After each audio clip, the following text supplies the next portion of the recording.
Okay, ladies and gentlemen, a damn beautiful day.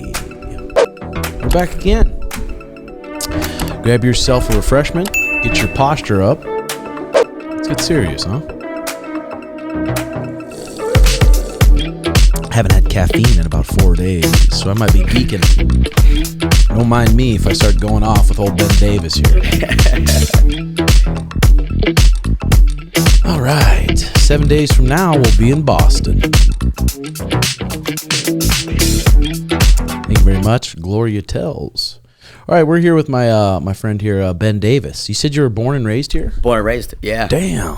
Oh, 23 years, man. So when did you start getting into MMA? It was 2017. So I saw Jon Jones and Daniel Cormier too, and from that point forward, I was like, fuck, I got to get deeper involved in this, you know? Because up until that point, I never liked sports too much. I never really liked watching it. I played flag football, tackle football, and a couple other things, but I just wasn't connected. I'd watch it and I'd be like, it's just boring. You know, there's flags, soccer. I'm like, these guys are just running around. Basketball, you know, I'm like, dude, it's just too many points in basketball. I'm like, you're too many points. Let's fucking bump it down. So with MMA, I was like, high risk, high reward, and it's individual. You know, I think you get to really latch on to people a lot easier than maybe some other sports. So about 2017. Yeah, dude. Nothing gets you more fired up. So have you ever went back and watched some old school fights, like Nick Diaz type fights, or like the Dan Hardy GSP, or you just kind of stayed with the new generation stuff? Man. I mean, I'm trying to be a play-by-play. I got to do my research. I got to understand the eras. I've gone back. I mean, guys like Frankie Edgar, you know, I went back and watched those types of careers, and especially when Charles Oliveira had that title reign, I'd go back and watch the times where he wasn't considered championship material, right? So I think that's what I do. If someone's got some steam right now, I'll go back and see kind of 5-10 years ago what they were like. Some of the old school shit. Where'd you end up watching Jake Paul Nate at? Dude, it was at my house. I was doing the breakdown. So Face Sensei and Wade Plem have a show, and Wade was commentating the event in Texas, and he was like, yo, can you come in and guest host? So I was just like holding down the fort, and dude, I mean, my plan for fight companions or like watch-alongs like that is just get as drunk as possible. And just say some crazy shit. Dude, well, hopefully not. Yeah. Like, I want to stay. I don't want to get canceled too soon, man. So where do you live at?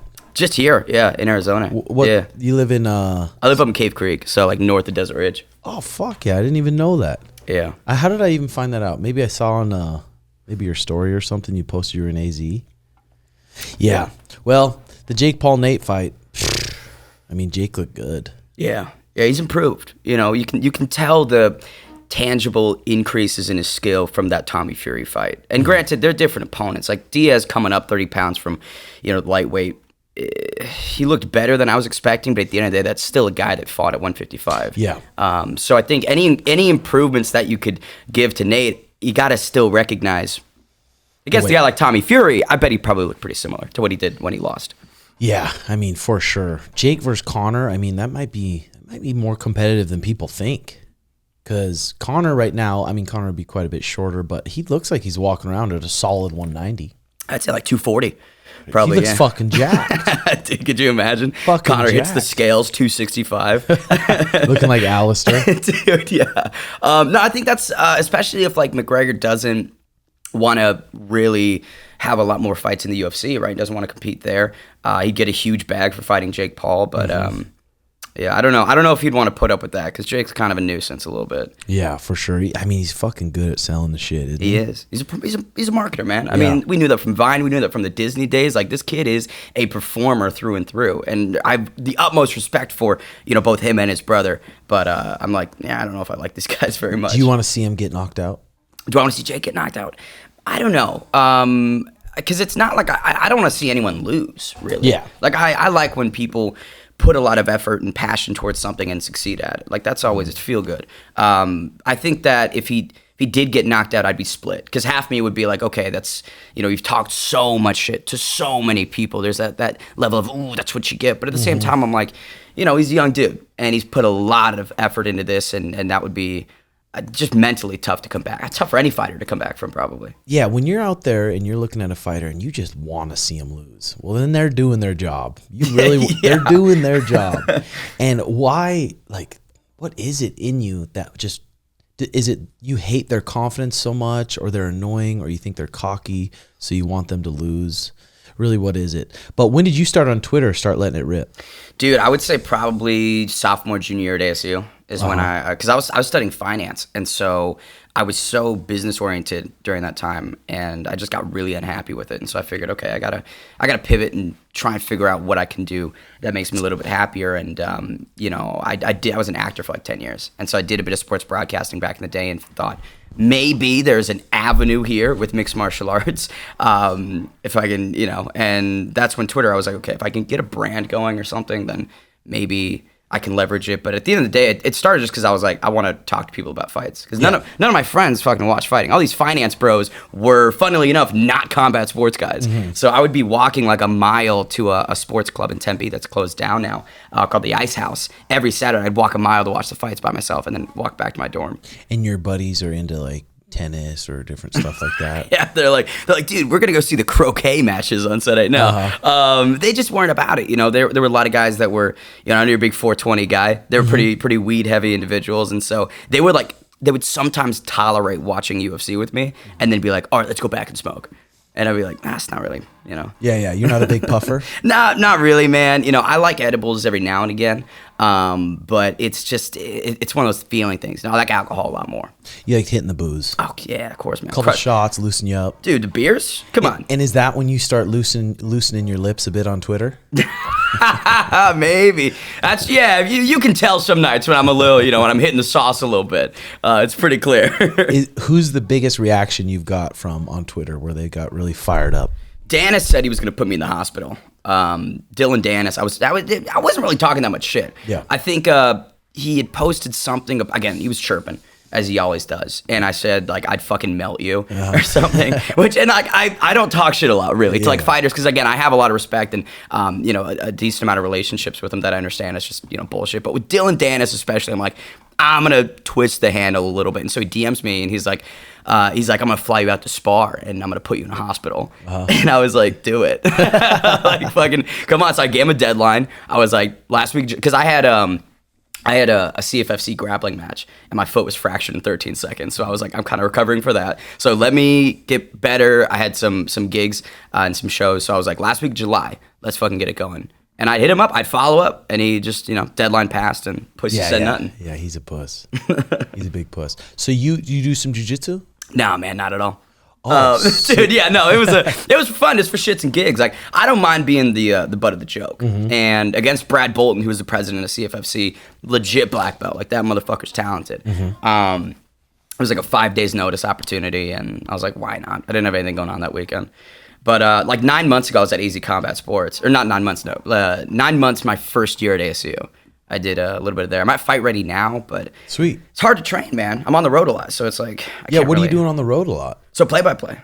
Yeah, so I work with APFC, so Anthony Pettis' show on UFC Fight Pass, Flex Fight Series in Long Island. So I'm actually flying out there today after this to go to a show, and then Empire, which is a show down in Colombia, South America. Damn, so you having a good time doing that stuff? Oh, it's a lot of fun. Yeah, I think it's just, again, the best like application of my skill set is being in the commentary booth in that play-by-play role. Yeah, when did you even start popping off on Twitter a little bit?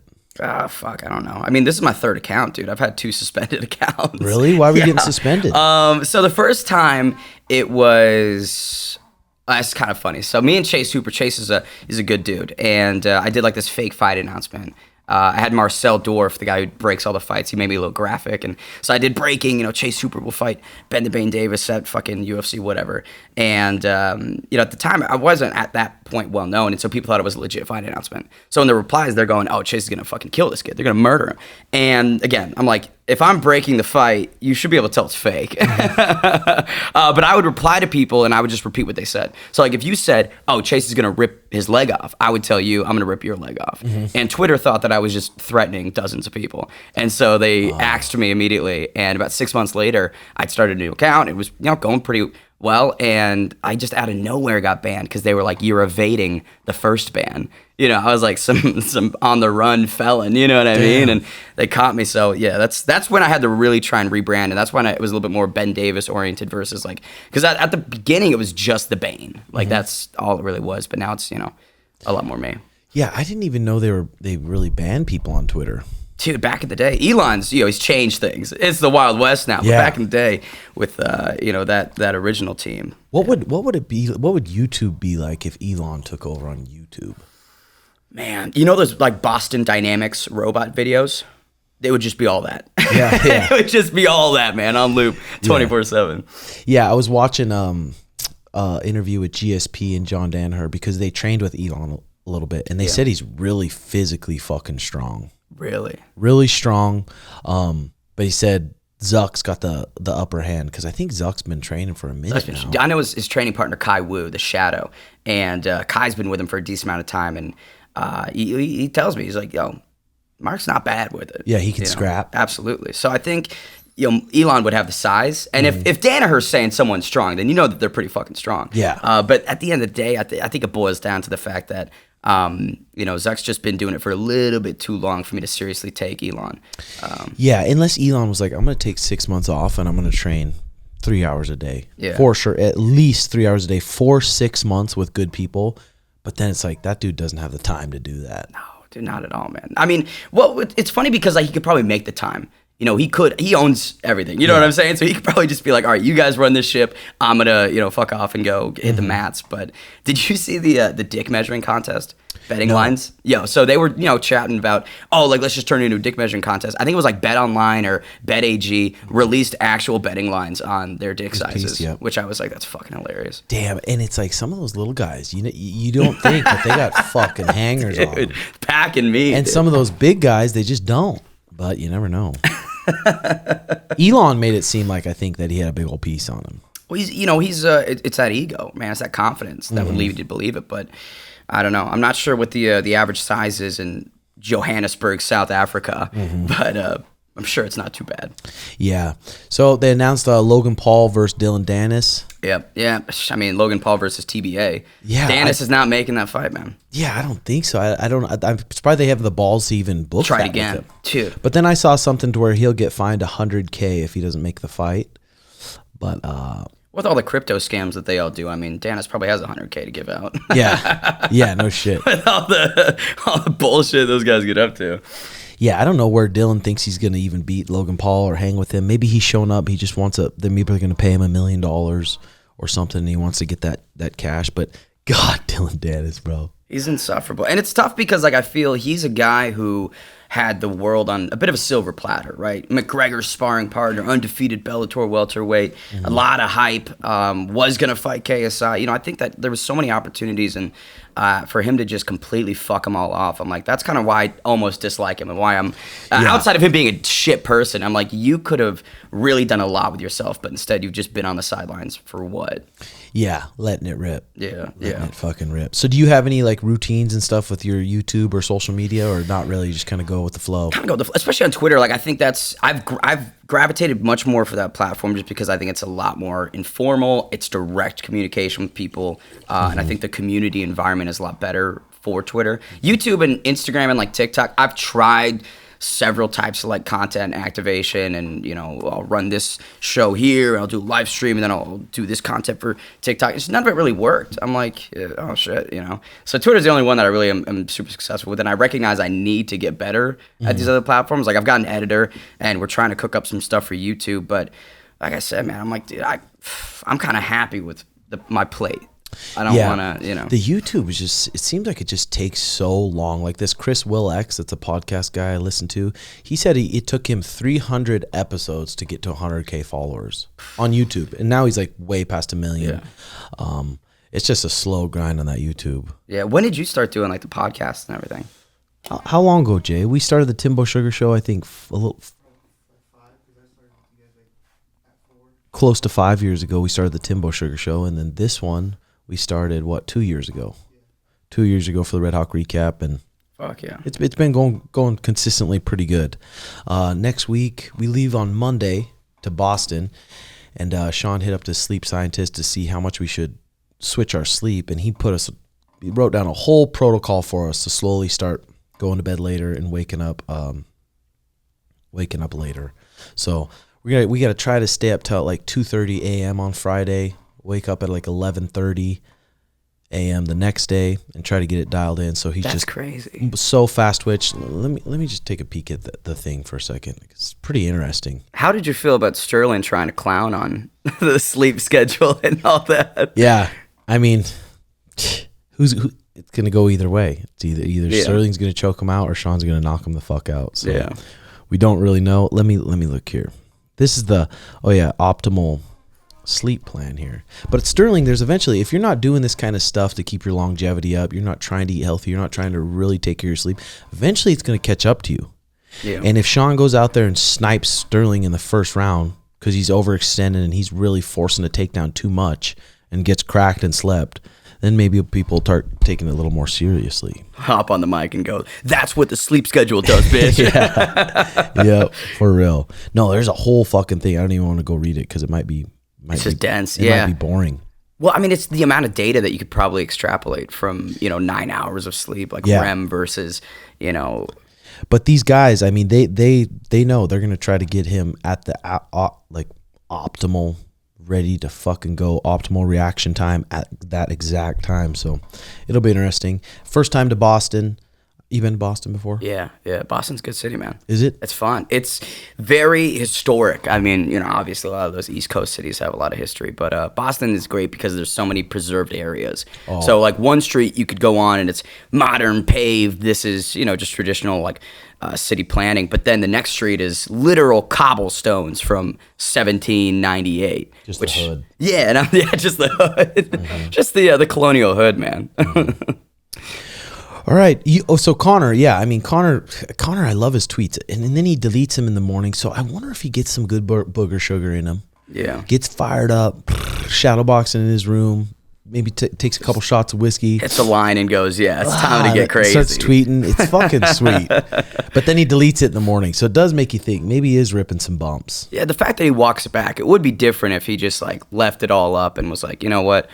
No delete policy. But it's almost funnier that it's deleted. Because then when people have those screenshots, tweet has been deleted. I'm like, dude. Hell yeah. All right, let's talk about what's next for these champions here. So we got Izzy Adesanya, and they just announced him versus Stickland. Mm-hmm. Damn. So what are the odds going to be? There's got to be really... I think Strickland's +3 or +400. Oh, okay. Not close. Yeah. Betting Republic is not confident in Mr. Sean Strickland. Yeah, I'm curious their game plan. Are they really going to just focus, be like, we got to take him down. We got to take him down at least a couple times, zap his energy a little bit.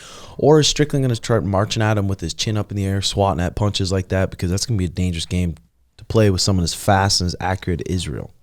Yeah, and especially I think the Alex Pereira fight, you saw how Sean's approach doesn't really work against these extremely diverse strikers. Mm-hmm. And, Israel and Alex are quite different. But I don't know. It's difficult for me to define pathways to victory. Yeah, sure, grappling. Okay, but everybody said that in Israel's career. And he's passed that test outside of, the 205er and Jan Blachowicz. So it's like, I like Sean Strickland and Chris Curtis and that whole team up there, and they're amazingly hard workers.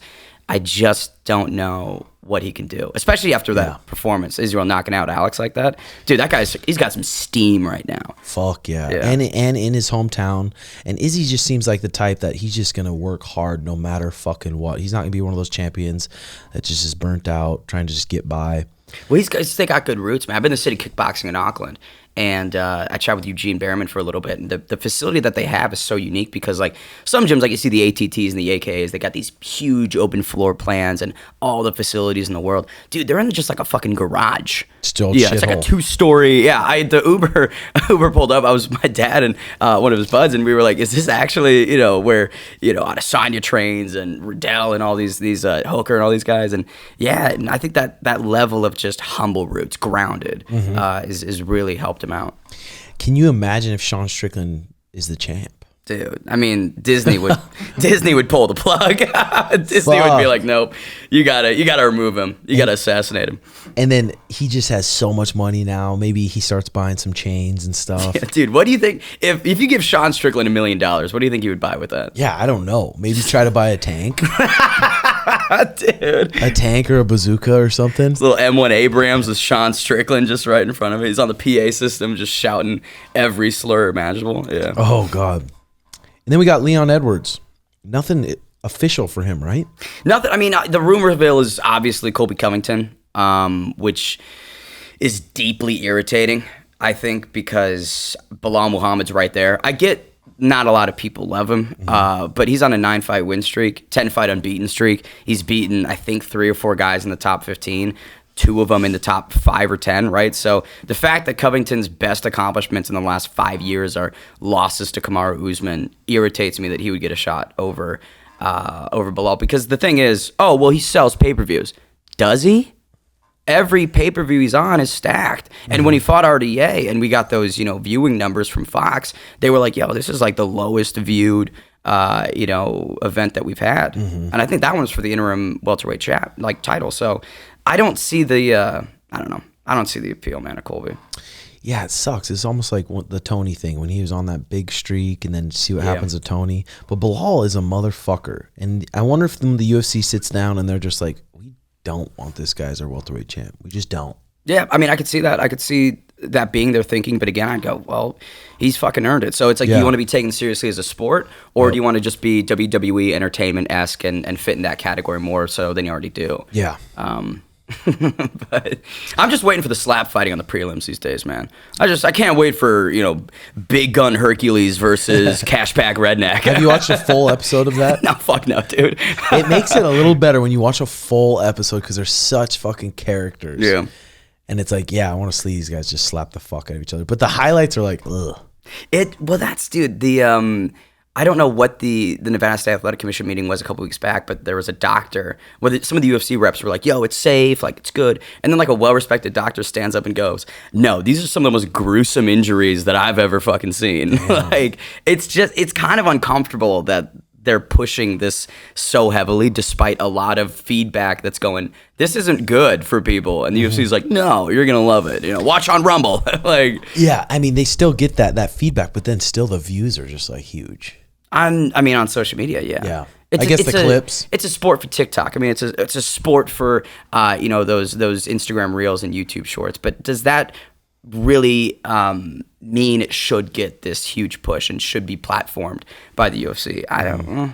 Hard to say.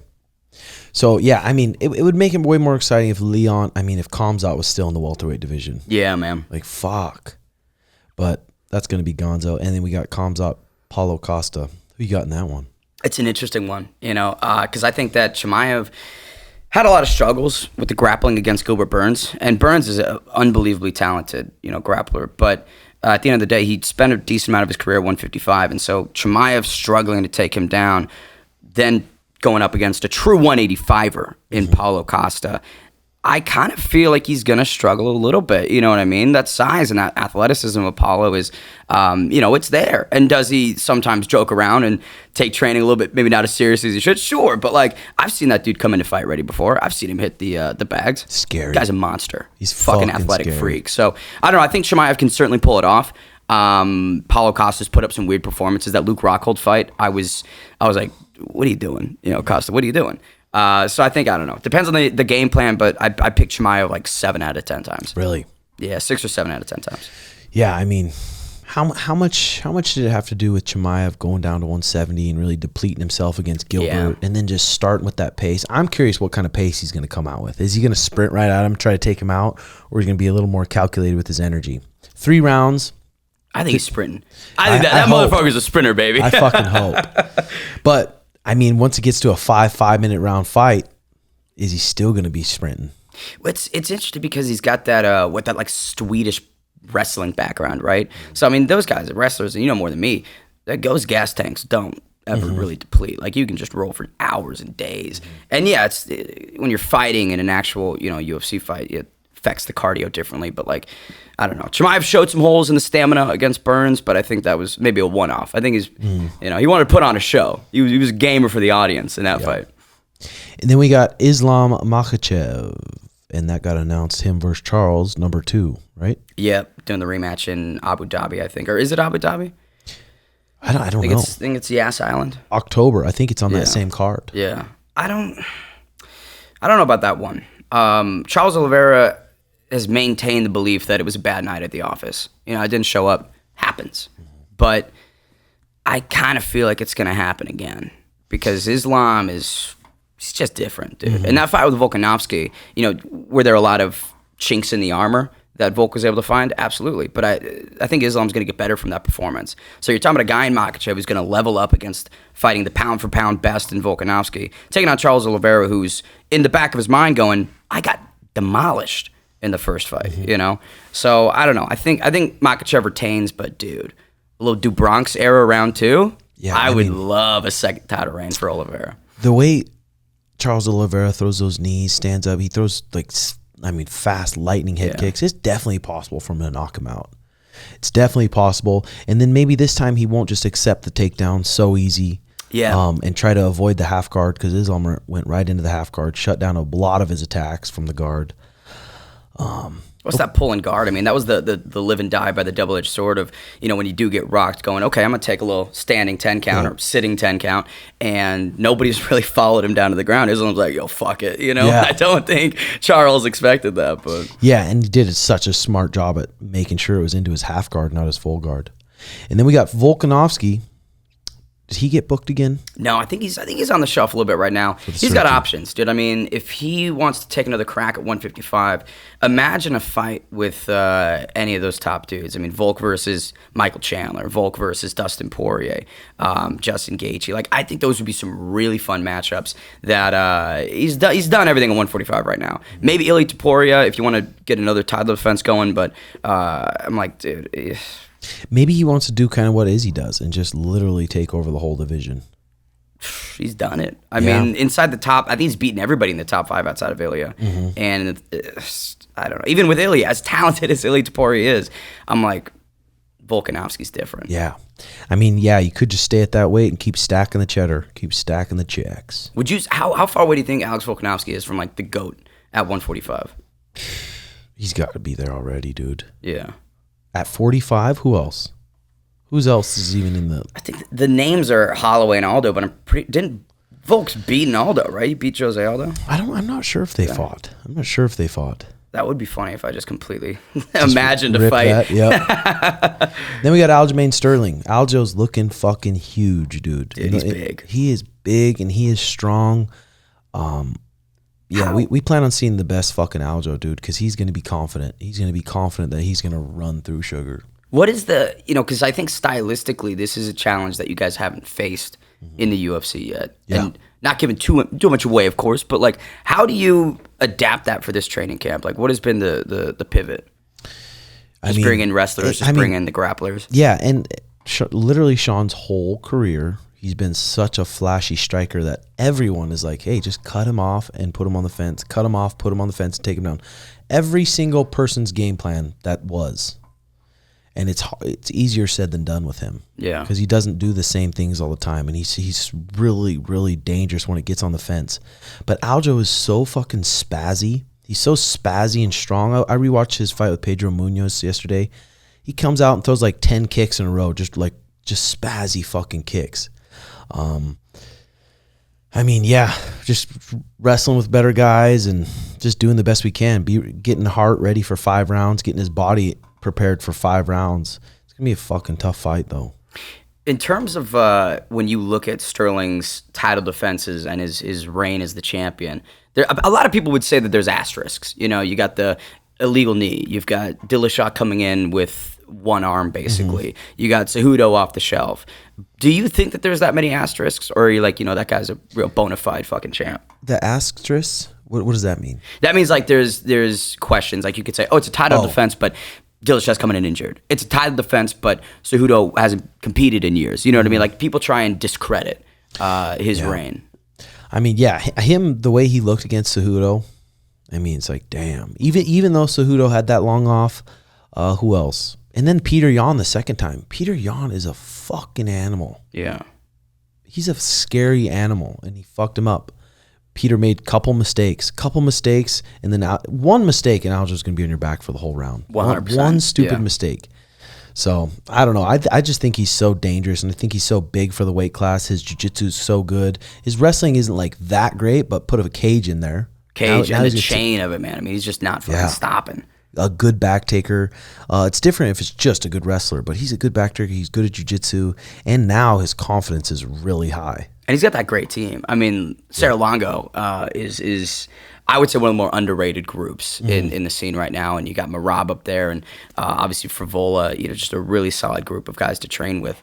It looks like he was doing most of his fight camp in Vegas. Really? Oh, at Couture. Yeah, it looked like it at Couture's, and I think he was just using a lot of the physical therapy and stuff. Fair. That the UFC PI, because I'm sure he was beat up and battered after Henry, so getting worked on a lot there. Yeah, it's going to be interesting. It's weird. It's weird that it's all already here. It came up so fucking quick, it seems like. How does it feel for you, man? Because this is probably like the first UFC title camp that you're kind of heralding, and that's got to be a crazy experience. Yeah, I mean, it doesn't seem, people ask that on the Twitch all the time, but it doesn't seem that much different. It doesn't seem that much different. We're doing the same thing. It's just our workouts are a little longer, and we started a little bit earlier. Yeah.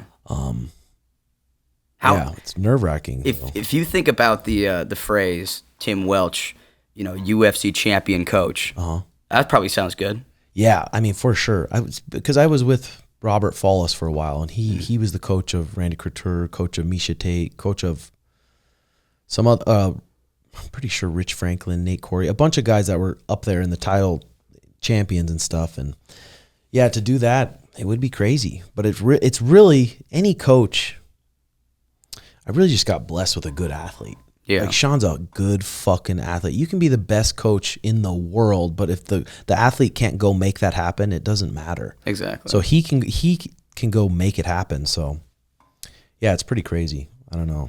I try not to think too far ahead. It's like we still got to get through this motherfucker. Dude, I feel that. It's baby steps. Yeah, at the end of the day, it won't be our last title shot. Yeah. But I think Aljo, if he forces the takedown so much, he really knows he needs to get to the ground, he might get knocked out. There's a good chance because Sean fucking is so accurate with his left and his right. Especially on the inside. I mean, look at the Almeida fight. Thomas came in a little bit too wild and just pop, pop, pop. Boom, boom. Gone. Just got pieced up.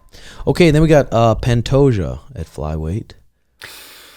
I'm trying to think. I mean, Royval, right? I think that makes the most sense. Brandon Royval, get Raw Dog back in there because he just knocked out Mateus Nicolau, I think, in April, who was, I think that was a top 5 matchup. I think both guys were in the top 5, and he's undeniable. I think Royval is one of the most fun fighters on the roster. That Kai Kara France fight was just a back and forth blitz from both individuals, and I'm glad to see that the 125ers have had such a turnaround because I know, I mean, yeah, Dana was trying to cut him at one point in time, and now it's like, dude, after that quadrilogy with Figueiredo and Moreno, I think there's a lot more respect downstairs for those little guys. Yeah, for sure.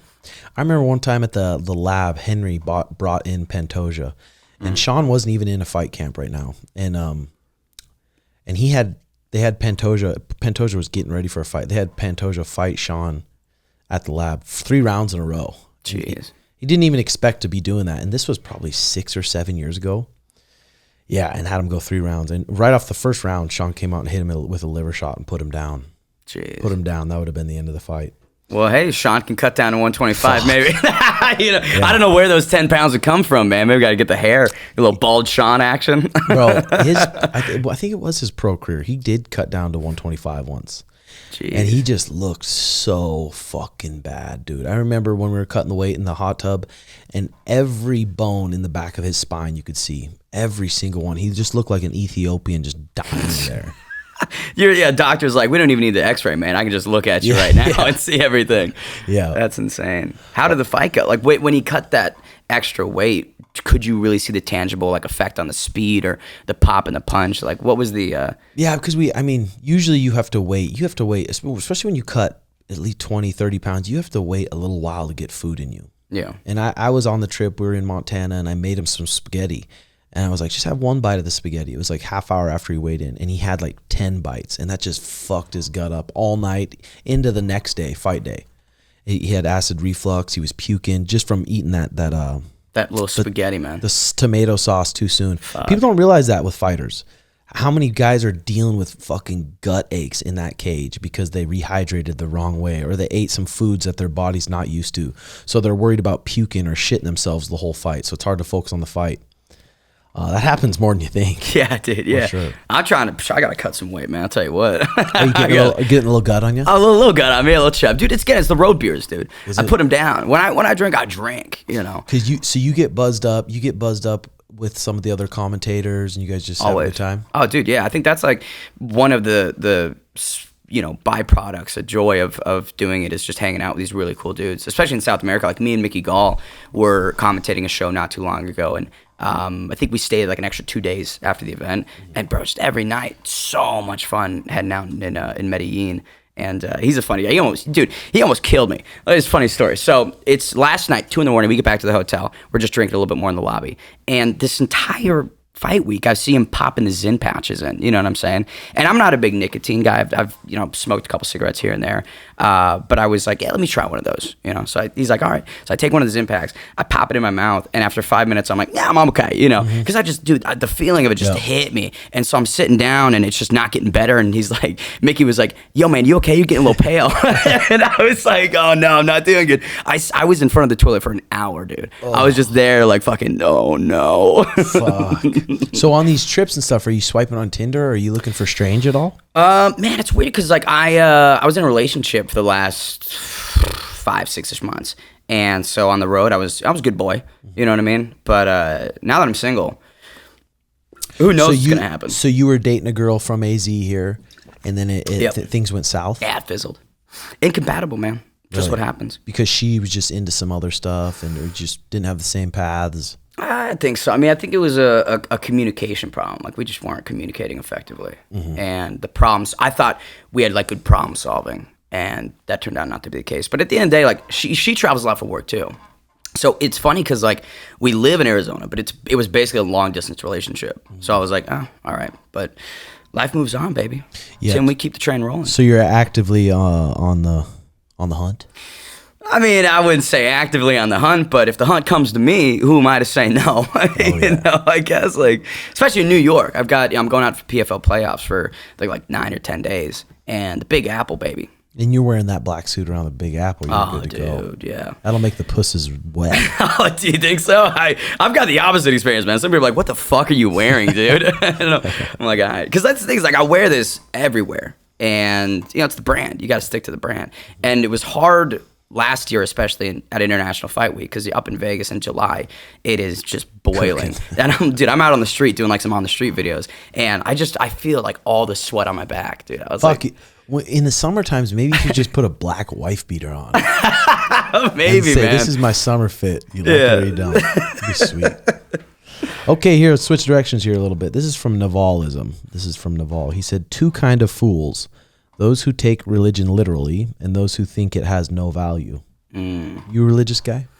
No, I went to a Catholic school, and when I was in college, I was like trying to give religion a better rub, because when you take like theology as a class every day, you just kind of conflate it with math or English. Like, it just becomes a class. So I didn't think I was authentically trying to give it a chance. So at ASU, dude, I was like going to Bible studies each week. I'd go to mass, and I went on a mission trip, because the whole time, like, I just didn't feel like it clicked. Every time I hung out with those people, I was like, this doesn't feel like the environment that I'm supposed to be in. I'm just not really gelling as well. And so every time I would feel that, I would just up the ante. I'd go, well, maybe I need to go to more Bible studies.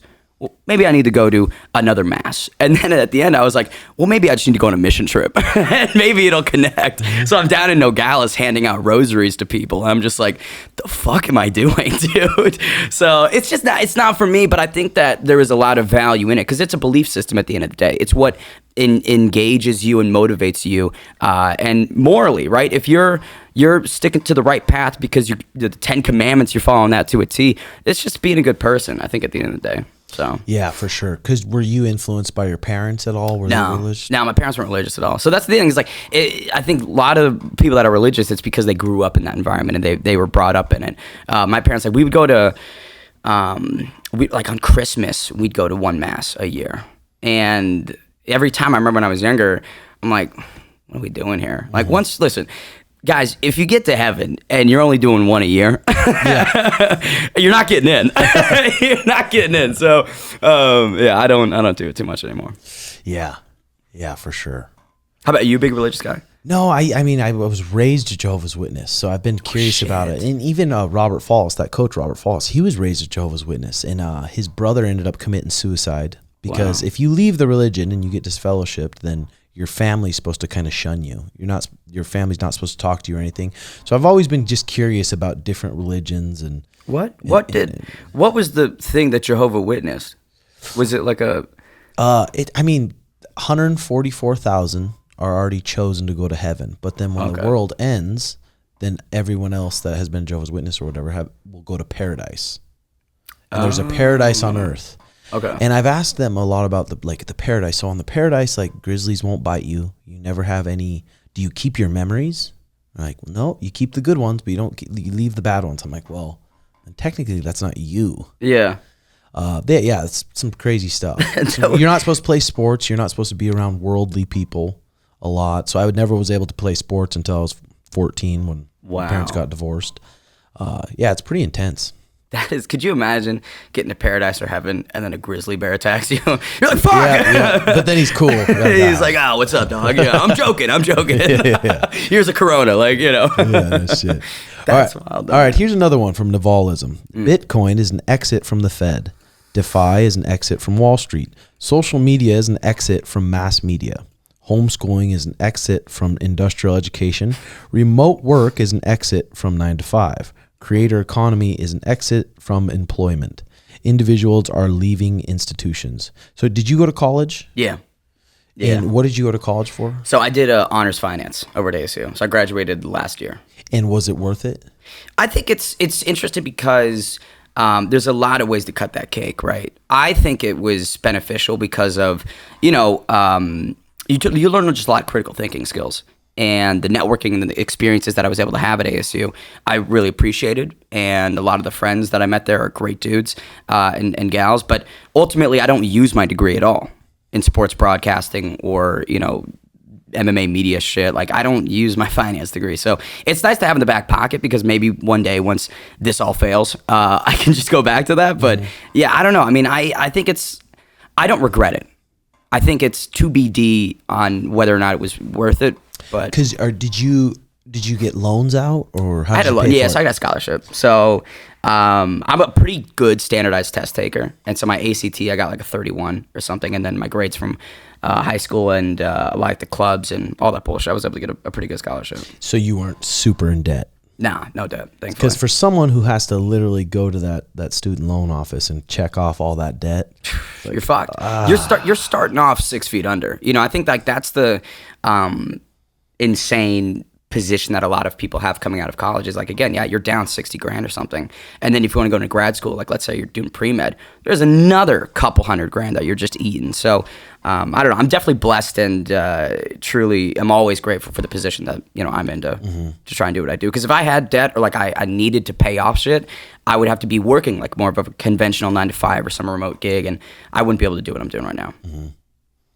Dude, with your personality and stuff, I think you should get consistent on YouTube once a week. I know, dude. I would want to coordinate with like a co-host because I wouldn't want to do it myself, right? Mm-hmm. And my boy Mac Malley, who's one of my closest friends, great guy on Twitter as well. He's the hardest person to coordinate with, and I'm like, dude, you're the one guy that I want to do this shit with, but he's just hard to hammer down, man. So we'll see. When it happens, it happens. It doesn't feel like the right time to do something long form like that, but I mean, even if it wasn't long form, even if it was a recap of the fights or before of the fights, and if it was like 5-10 minutes long. Can you imagine a little 5-minute pod a week? Yeah. That'd be funny. Some people have those. Naval has a 5-minute pod a week. That's amazing. What do you crunch in 5 minutes? Like, what are the things you get to? I'm sure you could do a long one and then just cut the best part. True. Yeah, chop it up. Okay, Navalism, another one by him, says a taste of freedom can make you unemployable. That's true. That's an interesting one, yeah. Because did you ever have a 9 to 5? So I mean, in college I had a lot of jobs. So I was like bartending. I was pretty involved I taught for 3 years at ASU, which was a lot of fun. So I was always involved doing something. But yeah, I mean, when I did commercial real estate for a year and a half over at Lee & Associates interning.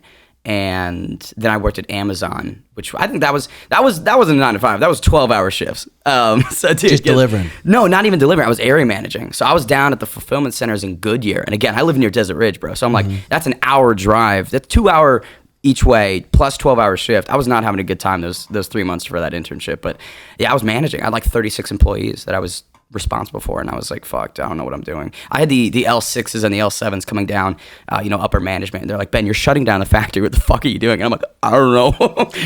I'm 20. How did you get your first gig with like commentating? So it's interesting because I did esports for about 18 months. So I worked my way up through the esports MMA world, which was like, you start with like aggro fighting, and then you go to like Rage in the Cage, and then you go to, which is funny because I commentate for the actual Rage in the Cage, here in Arizona. And then I worked my way up to the ESFL, which was like the UFC's affiliated league. Just sending them your resume, or? So I was, at the beginning, because I did some sports broadcasting in high school, you know what I mean? I did like live streams, and I would commentate, home varsity games and whatnot. So I chopped those clips up, sent it to the esports orgs. They were like, yeah, sure. And then I took the esports clips and sent that to Rage in the Cage, and they were like, yeah, sure. And I took the Rage in the Cage clips, sent that to Flex and Empire and other places. They were like, yeah, sure. So it's just like this snowball of my sizzle reel gets continually better and better. And now it's like with APFC, I get to go, hey, I'm on UFC Fight Pass. Here's my show intro. Here's some edits from my show with Anthony Pettis. If you guys want me, take me. So I think that's just the cream of how to do. I don't know. I mean, again, I didn't study sports broadcasting. I'm trying to figure this out as the plane's falling to the ground. But it's going okay. Yeah, that's pretty badass, dude. Okay, another one by Naval. Guilt is society's voice speaking in your head. This Naval guy's got something going on. Yeah. Dude. I like that. He's going through something. I don't know if the guilt is society's voice in your head. That's... I don't know, because like guilt is you did something wrong. I don't know if that's society necessarily. Well, is it from our programming? Maybe that we did something wrong. Yeah, you're just cheating on your wife and going, this is society that's telling me it's wrong. I should be able to spread my seed. Well, a little Jagas Jumagula, a little polyamorous, What's the longest you've been in a relationship? 2.5 years, man. Yeah, I did a little high school sweetheart situation, and so dated her from I think like the last 18 months of high school to the first 18 of ASU.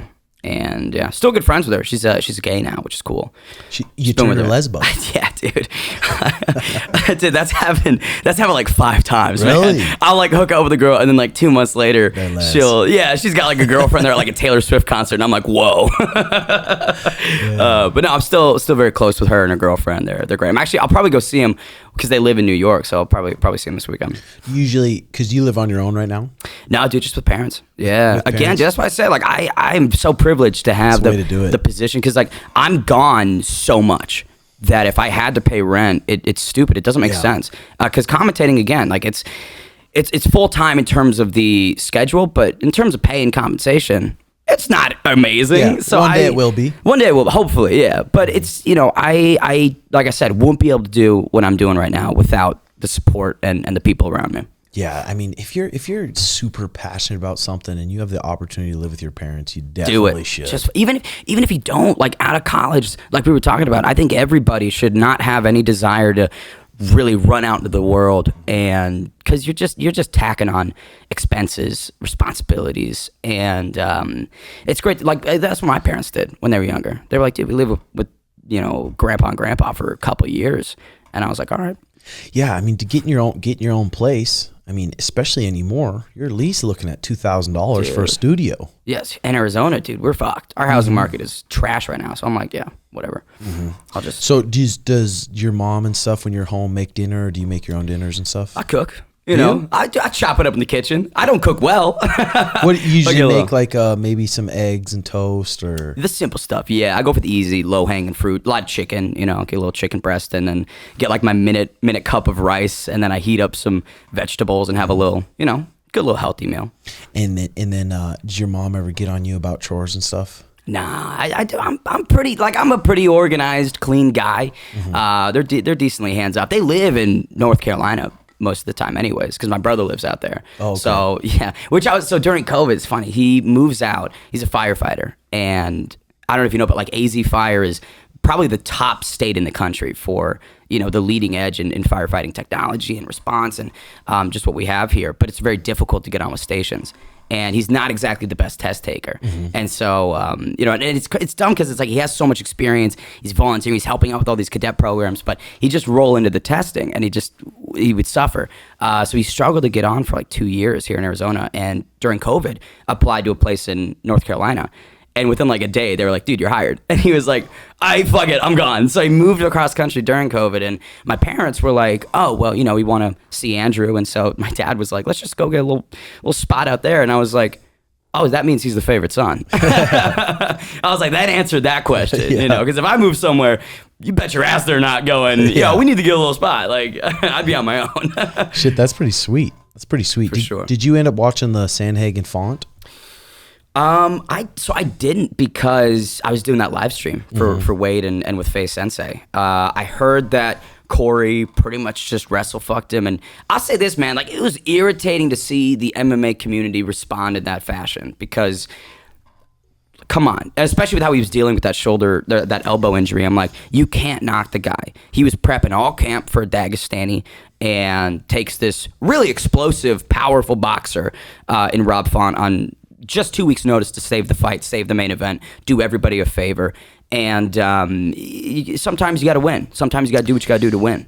Yeah, I mean, people don't understand. Everyone wants to see him just fucking go out there and bang. Risk getting knocked out. Go out there and bang. It's like, well, Corey's probably in the spot right now still where he's fighting for a win bonus. Yeah. So he can go out there and risk getting knocked out and make $150,000. Whatever he's making, this could be wrong. Or he could be like, go play it safe. I know I can wrestle this guy. I'm already injured. I don't have to risk getting knocked out.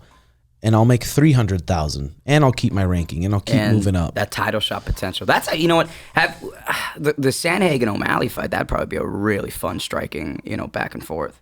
Oh, it's gonna be so sweet. Yeah, it's gonna be so sweet. But I feel like Sandhagen in that match will be his main focus to take down Sean. Probably. I think he might feel the speed difference.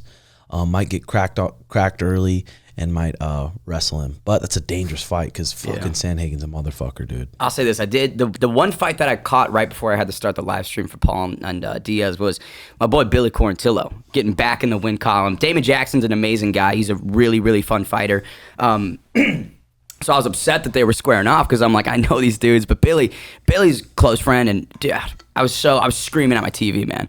I was like, fucking yes. Yeah, he's a nice kid too, isn't he? Yeah, dude, he's just a salt of the earth guy. He's got a new baby boy, Will, and you know, him and his wife are just nice people. Mm-hmm.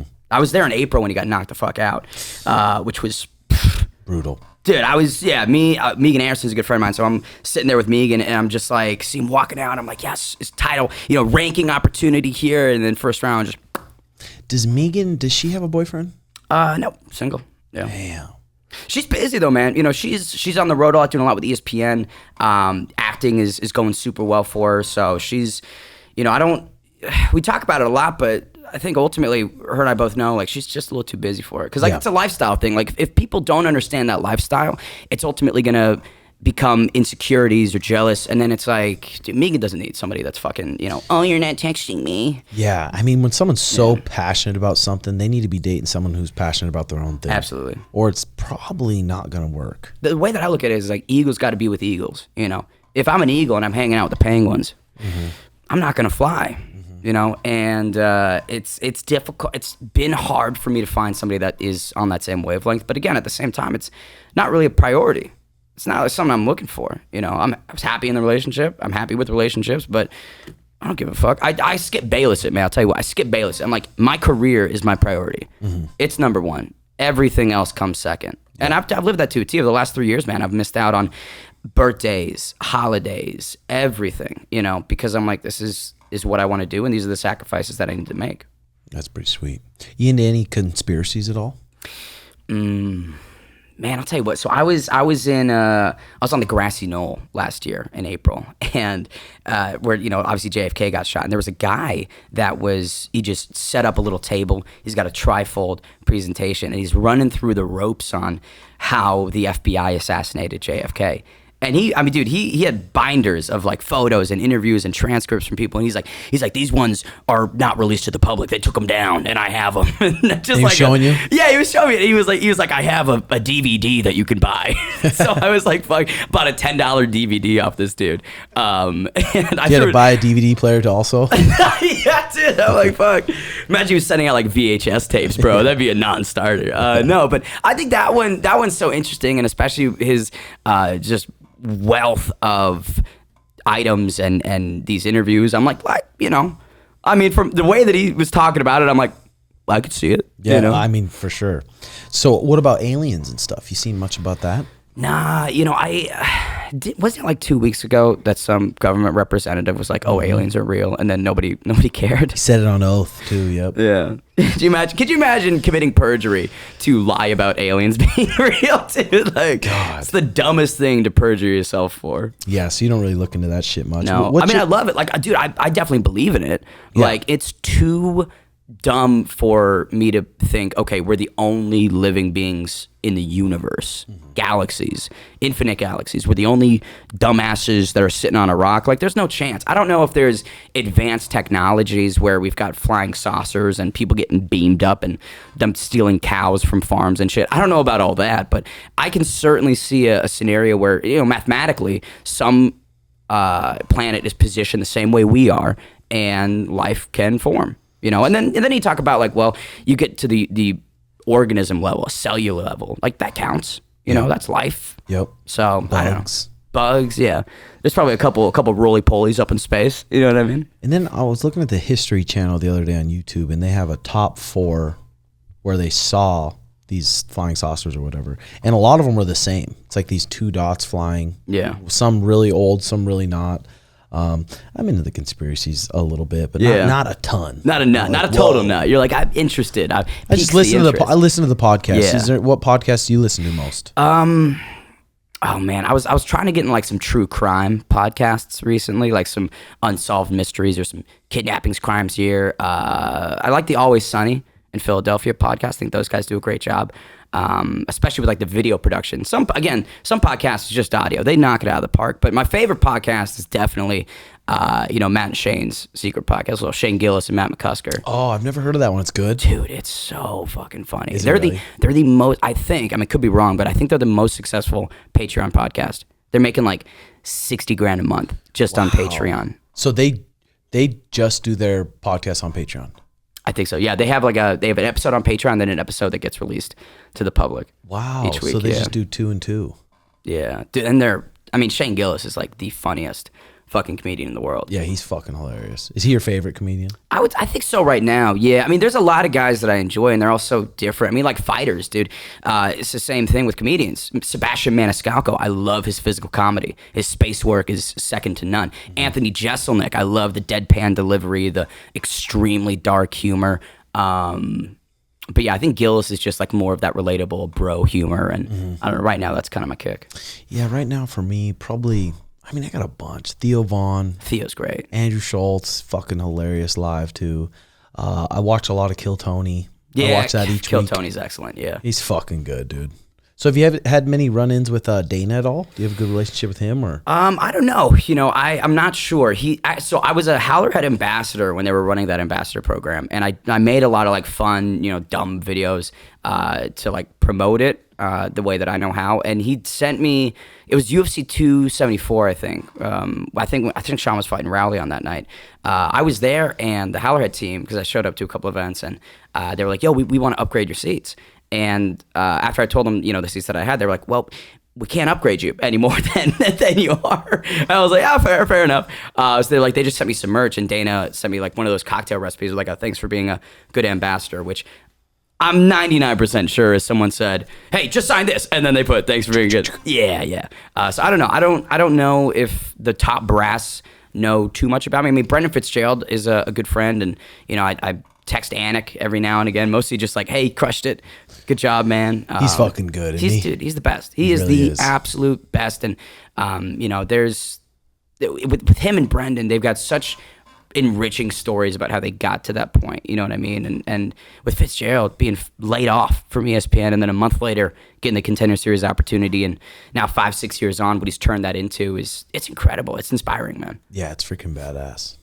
Freaking badass. So, could someone, if someone wanted to do the jobs that you're doing, like being a commentator and stuff, is there schooling for that even, or not even? I mean, really? there's sports broadcasting that you can go into. So if you went through a collegiate process, from my understanding, and I don't know too much about it, but if I had to speculate, you'd go through like a sports journalism, you'd get with like a program on campus or something, and then you'd maybe call like the ASU baseball, or you'd do the ASU hockey matches live stream to, maybe not like the official ones, right? But maybe another live stream that you get to get reps on. And then I think same process. You take that reel and you send it to somebody, and then hopefully you get that opportunity and get it popping. Yeah, because like I don't know, because there's not that many opportunities.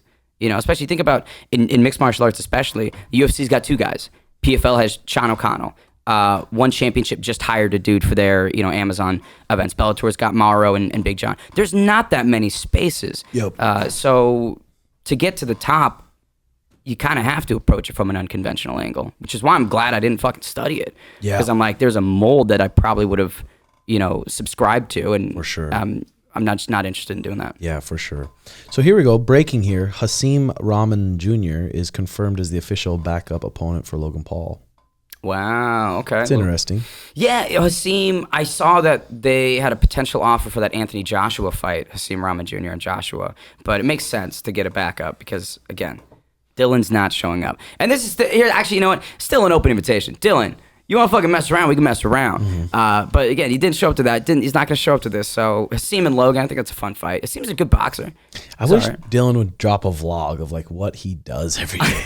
Like, where does he live? What the fuck does he do? I'm like, genuinely, what the fuck does this guy do at this time?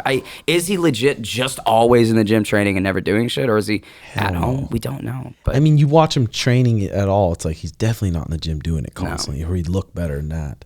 What do you think about Logan Paul's WWE, career? It's pretty badass. Yeah, dude. It's fucking badass. Him and Jake Paul got into it quite a bit. Impulsive. Yeah. You're playing both sides, man. I think there's some validity to that. Again, I don't know much about it or their relationship necessarily, but it's kind of shitty to start an energy drink company with the dude who your brother probably hates the most. Mm-hmm. Like you're beefing with a guy, and then his brother's like, "Yo, I'm gonna go be in business with him." That's kind of a dick move. So I don't know.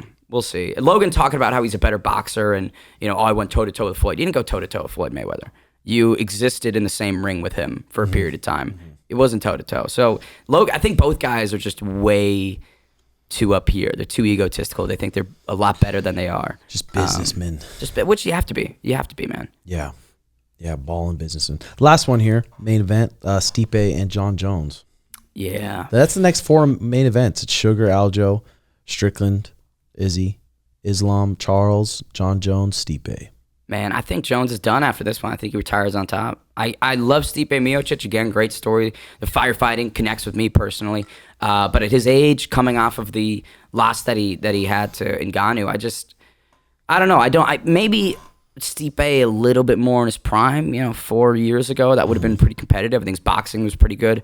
But it's just, dude, it's hard to imagine anyone beating Jon Jones. Yeah, for sure.